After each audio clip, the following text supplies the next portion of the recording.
शाम के बज गए हैं 3:30। नेपाल में है आज हमारा दूसरा दिन और हम कर रहे हैं अभी काठमांडू शहर को एक्सप्लोर।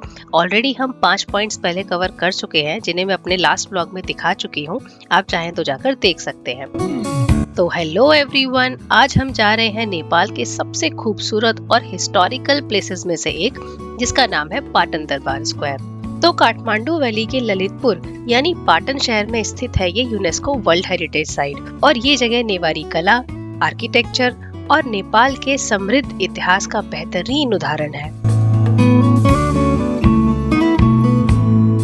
तो अब हमें जाना है इसके अंदर, लेकिन उससे पहले हमें लेना पड़ेगा यहाँ का टिकट, क्योंकि यहाँ पे एंट्री फ्री नहीं है। तो सार्क कंट्रीज के लिए, क्योंकि हम इंडियंस हैं, तो वी हैव टू पे 500 NPR। बाकी फॉरेन टूरिस्ट को 1000 NPR का टिकट लेना पड़ेगा। चलिए अब चलते हैं अंदर और इसे अच्छे से एक्सप्लोर करते हैं।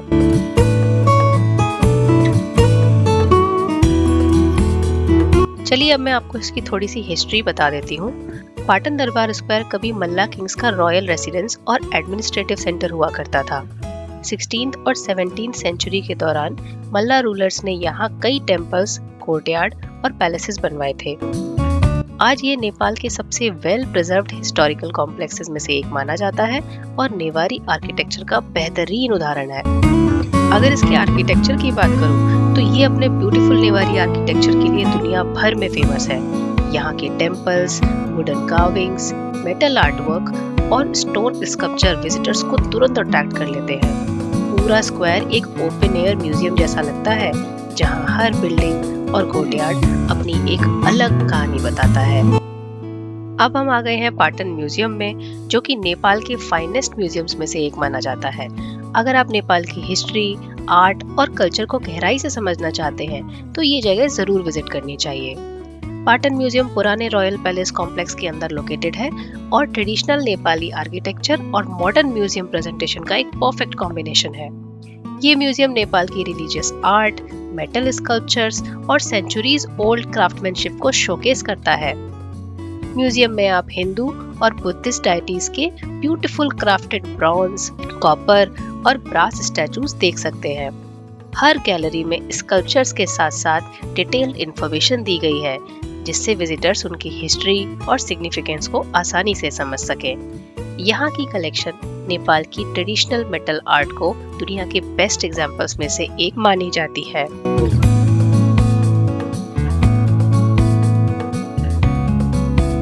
म्यूजियम की बिल्डिंग आप देख ही सकते हो। अगर इसकी आर्किटेक्चर की बात की जाए तो ये अपने आप में ही एक अट्रैक्शन है। इसके कोर्टयार्ड्स, कार्व्ड वुडन विंडोज और ट्रेडिशनल नेवारी आर्किटेक्चर विजिटर्स को पास्ट में ले जाते हैं। रेस्टोरेशन के बाद इस म्यूजियम को इंटरनेशनल लेवल पर भी काफी अप्रिसिएशन मिला है।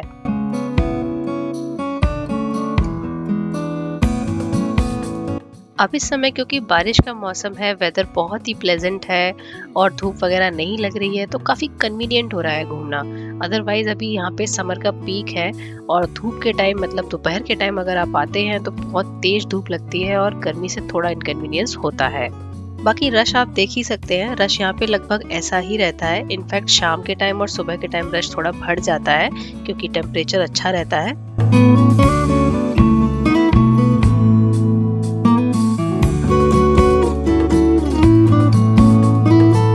पाटन दरबार स्क्वायर का सबसे फेमस अट्रैक्शन है ये कृष्ण मंदिर। 1637 में बना ये नेपाल का एक यूनिक स्टोन टेम्पल है जो भगवान कृष्ण को डेडिकेट किया गया है।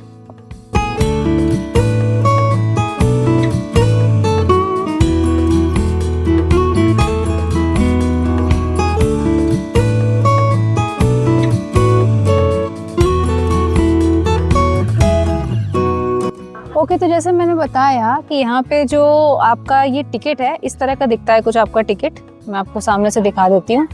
तो कुछ इस तरीके से दिखता है and this ticket is like kind of mandatory here, क्योंकि आप जहाँ भी जाते हैं जो बारकोड है ना, ये स्कैन होता है। अगर आप इसके म्यूजियम में जाएंगे या किसी भी एग्जीबिशन में जाएंगे तो उसमें ये स्कैन होगा। तो ये टिकट इज मैंडेटरी, मतलब आप ये ट्राई मत करिएगा कि आप इधर उधर से कहीं से अगर एंटर हो भी गए तो आप यहाँ के कैंपस में भी शायद घूम पाएँ, लेकिन जो इसके सेंटर ऑफ अट्रैक्शंस हैं वो शायद आप मिस कर दें।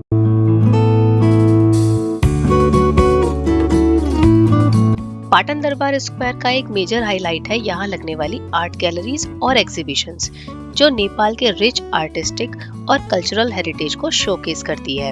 एंटर करते ही सबसे पहले वो लोग टिकट चेक करते हैं, जिसमें जो बारकोड होता है उसे स्कैन किया जाता है। उसके बाद ही आपको अंदर जाने के लिए एंट्री मिलती है।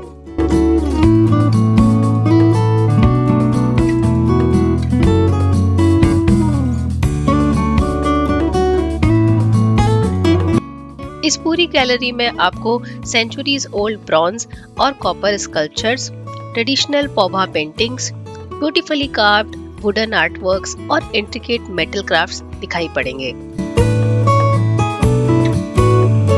अभी इन स्टेयर्स से हम लोग ऊपर भी जाएंगे, लेकिन पहले बैक साइड देख लेते हैं। ये देखिए यहाँ का बैकयार्ड है, कितना खूबसूरत है ये भी।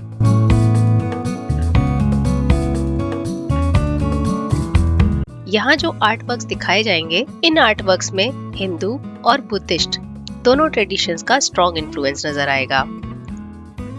एग्जीबिशन का हर सेक्शन नेपाल की क्राफ्टमैनशिप, रिलीजियस बिलीफ्स और आर्टिस्टिक इवोल्यूशन की कहानी बताता है। कई आर्टिफैक्ट्स ऐसे हैं जो सदियों पुराने हैं और आज भी रिमार्केबल कंडीशन में प्रिजर्व किए गए हैं। सबसे इंटरेस्टिंग बात तो ये है कि यहाँ सिर्फ आर्टवर्क्स डिस्प्ले नहीं किए जाते, बल्कि उनके हिस्टोरिकल और कल्चरल सिग्निफिकेंस के बारे में भी इंफॉर्मेशन बहुत ही अच्छे से दी जाती है। इससे विजिटर्स को नेपाल के ट्रेडिशंस और लोकल कल्चर को अच्छी तरह से समझने का मौका मिल जाता है।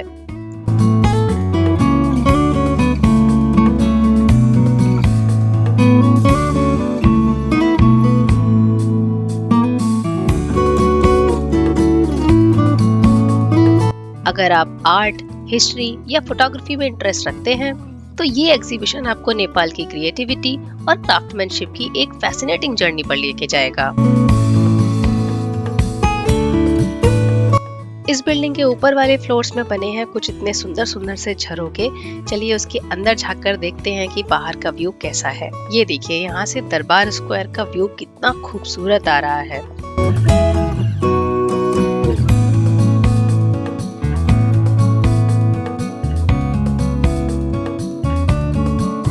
चलिए अब चलते हैं किसी दूसरे डायरेक्शन में और वहां के झरोखे से देखेंगे व्यू कैसा दिखाई देता है। ओह वाओ, ये तो उसी साइड का व्यू है जहां से हमने एंटर किया था इस एग्जीबिशन में। वो देखिए सामने हमें कृष्ण मंदिर दिखाई दे रहा है। अभी हम वहीं खड़े थे।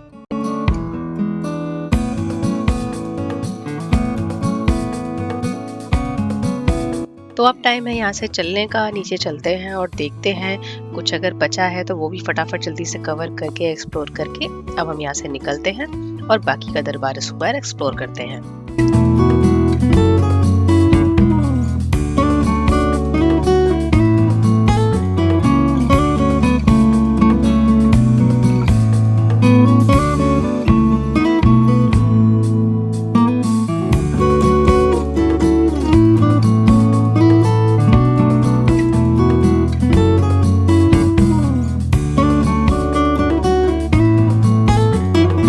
ये लीजिए, अब हम आ गए हैं एग्जीबिशन से बाहर। अब आप देख सकते हो टेल लाइट भी ऑलमोस्ट खत्म होने वाली है। हम जब यहाँ आए थे तभी लगभग 4 बज रहे थे। अब तो और ज्यादा टाइम हो गया है।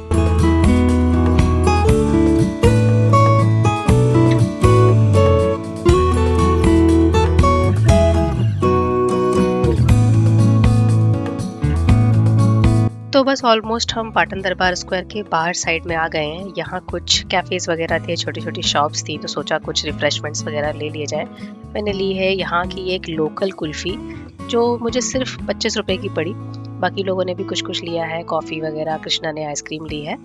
तो बस अब इसे एंजॉय करके यहाँ से निकलेंगे। तो पाटन दरबार स्क्वायर हमने अच्छे से एक्सप्लोर कर लिया और अब हम आ गए हैं काठमांडू दरबार स्क्वायर में, जिसको हनुमान धोखा दरबार स्क्वायर भी कहते हैं। आई होप आपको ये क्लियर हो गया है कि दरबार स्क्वायर क्या होता है। बेसिकली दरबार का मतलब होता है रॉयल पैलेस, और दरबार स्क्वायर उस ओपन एरिया को कहा जाता था जो पैलेस के सामने होता है। इन स्क्वायर्स को कभी एडमिनिस्ट्रेटिव सेंटर्स की तरह यूज किया जाता था और कभी यहाँ पर इम्पोर्टेंट रिलीजियस सेरेमनीज को ऑर्गेनाइज किया जाता था और सारी आम पब्लिक के सामने उसे सेलिब्रेट किया जाता था। तो ऐसे ही यहाँ नेपाल में 3 दरबार स्क्वायर हैं। पहला है काठमांडू दरबार स्क्वायर, जिसे हम अभी एक्सप्लोर करने जा रहे हैं। बेसिकली ये काठमांडू के सेंटर में लोकेटेड है और हनुमान धोका पैलेस और कुमारी घर के लिए बहुत फेमस है। दूसरा आता है आपका पाटन दरबार स्क्वायर, जो अभी हम देख कर आए हैं। वो ललितपुर में लोकेटेड है, मतलब पहले उसे पाटन कहा जाता था, अब नाम चेंज होकर ललितपुर हो गया है। और वो दरबार स्क्वायर जो है वो नेवारी आर्किटेक्चर और कृष्ण मंदिर के लिए फेमस है। तीसरा हमारा आता है भक्तापुर दरबार स्क्वायर। भक्तापुर सिटी में वो लोकेटेड है, जो कि काफी दूर पड़ता है यहाँ से, लगभग 60 किलोमीटर का डिस्टेंस है। और वो ट्रेडिशनल नेवारी कल्चर और वेल प्रिजर्व्ड मेडिवल आर्किटेक्चर के लिए फेमस है। लेकिन क्योंकि भक्तापुर यहाँ से बहुत दूर पड़ता है, तो अभी हम उसे कवर नहीं कर पाएंगे, हमारे पास इतना टाइम नहीं है। तो चलिए फिर इस काठमांडू दरबार स्क्वायर को अच्छे से एक्सप्लोर करते हैं। आप देख सकते हो पाटन दरबार स्क्वायर के कंपैरेटिवली यहाँ का जो दरबार स्क्वायर है वो मार्केट रिच है। मतलब यहाँ पे आपको कई सारी शॉप्स और आउटलेट्स मिल जाएंगे, जहाँ से आप शॉपिंग बहुत अच्छे से कर सकते हैं, सोवेनियर्स लेके जा सकते हैं। ऐसे तो पाटन दरबार स्क्वायर में भी कुछ ऑप्शंस अवेलेबल थे, बट यहाँ के कंपैरेटिवली कम थे।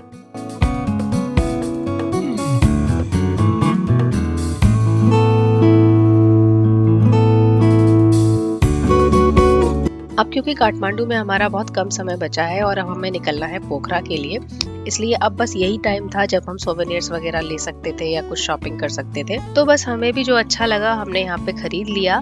प्राइसेस बहुत ही रीजनेबल है यहाँ पर, कुछ भी महंगा नहीं है। इनफैक्ट पूरे नेपाल में कुछ भी बहुत ज्यादा महंगा नहीं है, सब कुछ बहुत ही रीजनेबल प्राइसेस में है।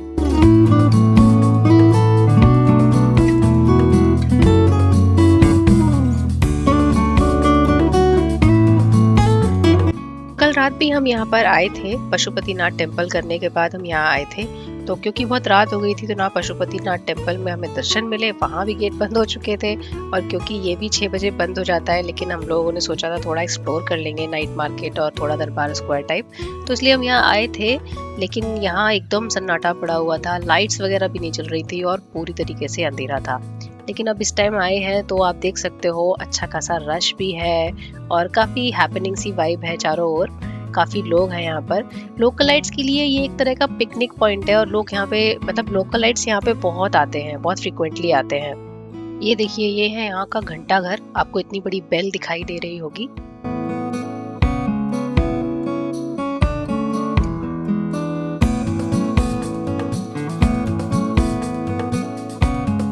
काठमांडू दरबार स्क्वायर के अंदर स्थित काल भैरव की मूर्ति नेपाल की सबसे इम्प्रेसिव और पावरफुल रिलीजियस स्टैचूज में से एक मानी जाती है।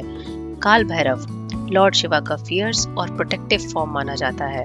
हिंदू माइथोलॉजी के अनुसार भैरव न्याय, सुरक्षा और सत्य के प्रतीक हैं। आज भी लोकल डिवोटीज काल भैरव को शक्ति और प्रोटेक्शन के रूप में पूजते हैं और यहाँ प्रार्थना करने आते हैं।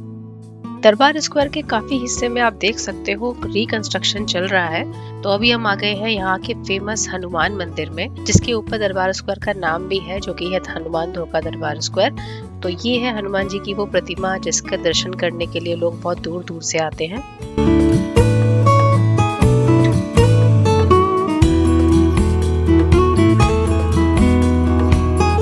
ये देखिए, कृष्णा मस्त अपनी बुआ के साथ बढ़िया से खेल रहा है, एंजॉय कर रहा है। आपको पता है नेपाल में जितने भी टूरिस्ट पॉइंट्स हैं, लगभग सारे ही यूनेस्को वर्ल्ड हेरिटेज साइट के अंडर आते हैं। 2015 के डिवास्टेटिंग अर्थक्वेक के बाद कई मॉन्यूमेंट्स को रिस्टोर किया गया था, लेकिन स्क्वायर ने अपनी हिस्टोरिकल ब्यूटी और सिग्निफिकेंस को आज भी मेंटेन करके रखा है। ये देखिए, कभी आपने इस तरीके का कुछ देखा है?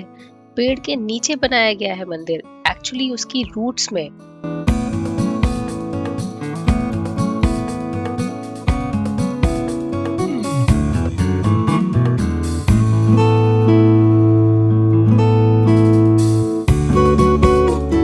तो बस हमने बहुत अच्छे से काठमांडू दरबार स्क्वायर को एक्सप्लोर कर लिया है। बहुत ही अच्छा लगा यहाँ पे, बहुत ही हैपनिंग सी वाइब थी।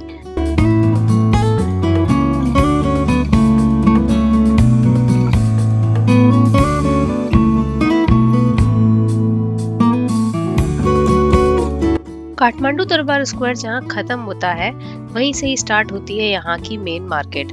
देख सकते हो आप कितनी हैपनिंग, वाइब्रेंट और एकदम बढ़िया सी मार्केट है जहाँ पे आप अच्छे से शॉपिंग करिए। प्राइसेस मैं आपको ऑलरेडी बता ही चुकी हूँ, बहुत ही रीजनेबल रहते हैं यहाँ पर। मतलब इंडिया के कंपैरेटिवली अगर आप देखोगे तो कुछ भी महंगा नहीं लगेगा। तो बस थोड़ी ही देर में वॉक करते करते हम लोग आ गए हमारे होटल के एरिया में, जो कि थामेल में पड़ता है। तो बस अब यहाँ से फटाफट उठाएंगे रिसेप्शन से हमारा लगेज और अब हमें निकलना है एयरपोर्ट के लिए, क्योंकि हमें लेनी है पोखरा के लिए फ्लाइट। तो यहाँ पे फिर से हमने इन ड्राइव ऐप से हमारी कैब बुक कर ली है। यहाँ पे बस पंगा यही पड़ जाता है कि आपका अगर जैसे टाइम का शॉर्टेज चल रहा है, इन ड्राइव ऐप ने थोड़ा देरी से कैब भेजी है या बंदा कहीं ट्रैफिक में फंस गया है, तो यहाँ पे बड़ा रिस्क हो गया था और बहुत तेज भाग दौड़ हो गई थी हमारी। तो फाइनली ट्रैफिक से जूझते हुए कैब ने तो हमें एयरपोर्ट पे ड्रॉप कर दिया, लेकिन टर्मिनल तक पहुंचने के लिए हमने सच में दौड़ लगाई है, अदरवाइज डेफिनेटली लेट हो जाता।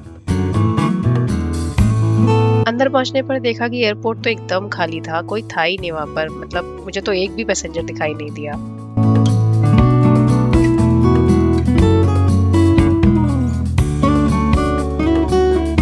बस फिर फटाफट करवाया सिक्योरिटी चेक और आ गए बोर्डिंग एरिया में।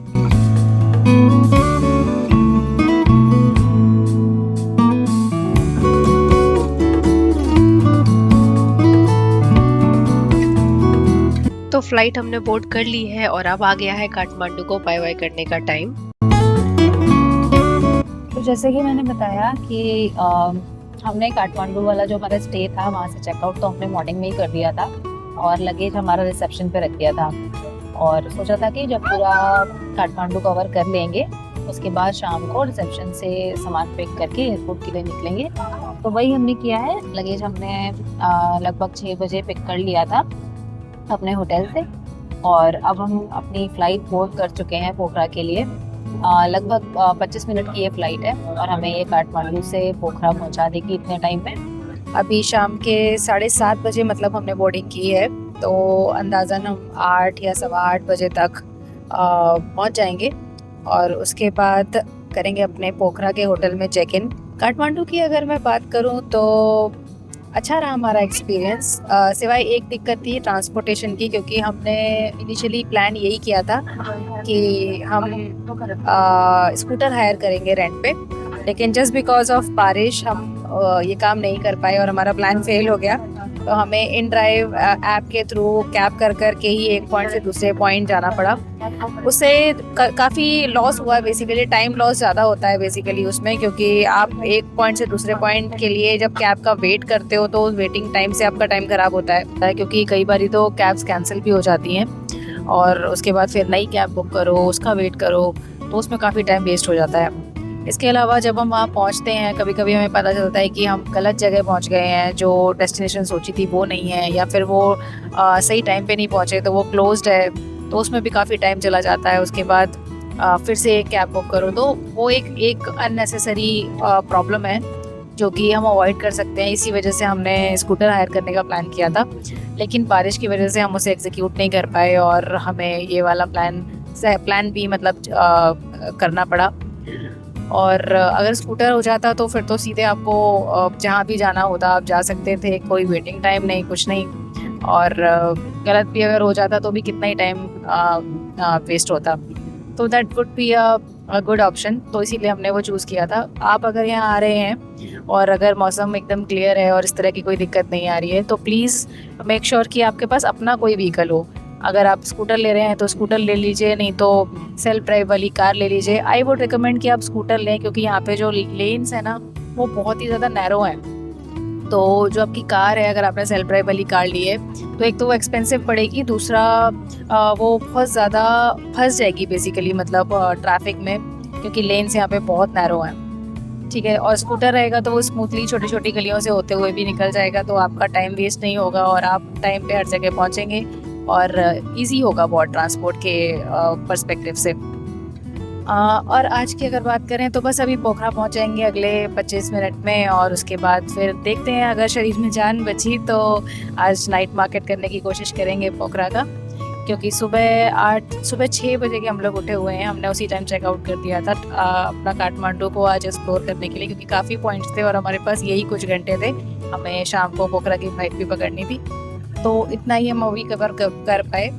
और देखते हैं, अभी बोखरा पहुंचते हैं, होटल में चेक इन करेंगे और उसके बाद देखेंगे कि हम आज कुछ कर पाएंगे या नहीं। अदरवाइज डिनर करके आज सो जाएंगे और कल स्टार्ट करेंगे फ्रेश अपना डे।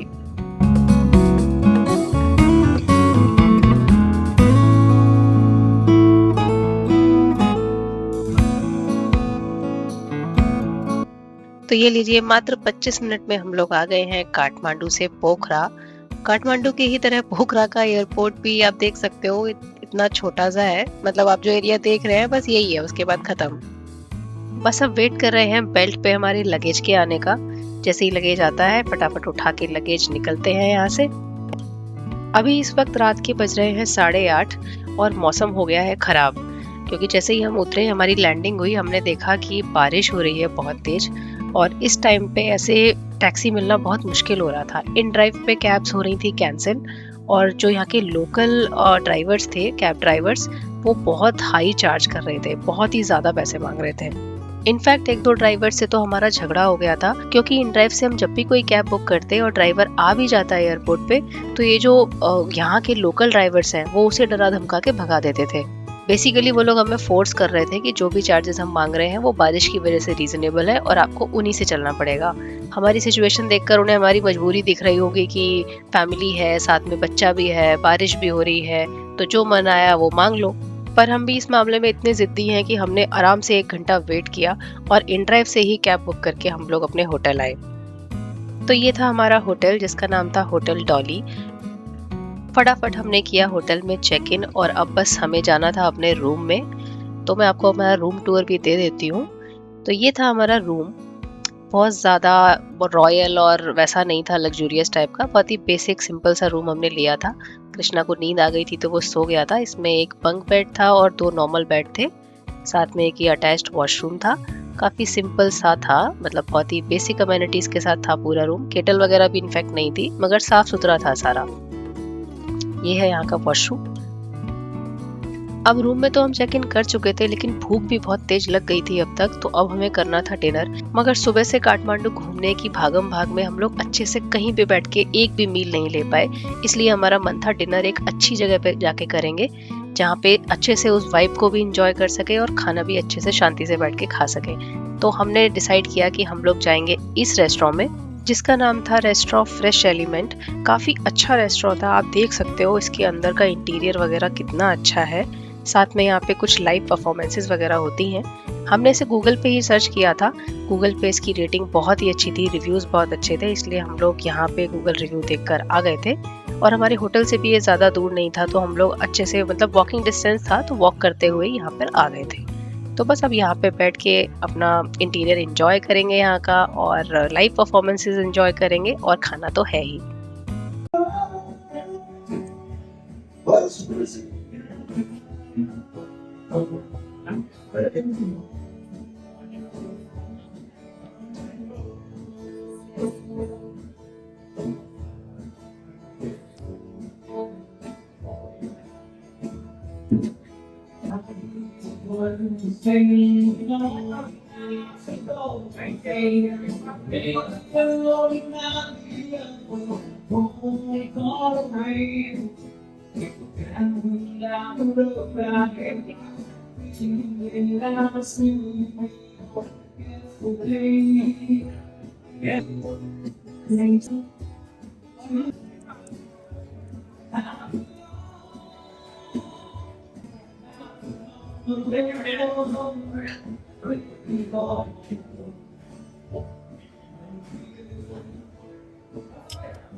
डिनर तो हमने बहुत अच्छे से एंजॉय किया, यहाँ का एम्बियंस बहुत ही अच्छा था, वाइब बहुत ही अच्छा था।